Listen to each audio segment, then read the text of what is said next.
कळव्यात ई-बाईकच्या बॅटरीचा भीषण स्फोट, 3 जण जखमी। तुम्ही ई-बाईक वापरत असाल तर सावधान, त्यातील बॅटरी कोणत्याही क्षणी घात करू शकते। कळव्यातील एका चाळीमध्ये चार्जिंगसाठी लावलेल्या ई-बाईकच्या बॅटरीचा मंगळवारी रात्री उशिरा भीषण स्फोट झालाय। कानठळ्या बसतील एवढा मोठा आवाज येऊन बाजूच्या घरांची भिंत तसेच पत्रेही तुटलेत। या दुर्घटनेत 3 जण जखमी झाले असून त्यांना रुग्णालयात दाखल करण्यात आलंय। कळव्याच्या मफतलाल कंपाऊंड परिसरात असलेल्या शांतीनगरमधील सावित्री देवी वेलफेअर सोसायटीत ही दुर्घटना घडली आहे। या सोसायटीमध्ये असलेल्या विश्वनाथ गुप्ता यांच्या घरामध्ये रात्री 11:30च्या सुमारास ई-बाईकची बॅटरी चार्जिंगसाठी लावली होती।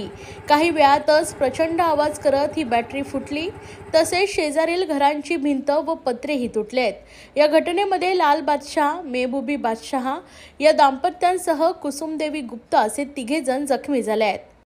या स्फोटामुळे गुप्ता यांच्या उजव्या पायाला व लाल बादशाह यांच्या डोक्याला आणि हातापायांना गंभीर दुखापत झाली आहे। सर्व जखमींना कळव्याच्या रुग्णालयात दाखल करण्यात आले। ही घटना घडल्यानंतर ठाणे महापालिकेच्या आपत्ती व्यवस्थापन विभागातील कर्मचाऱ्यांनी धाव घेतली। दरम्यान बॅटरीचा स्फोट नेमका कशामुळे झाला याचाही शोध घेतला जातोय।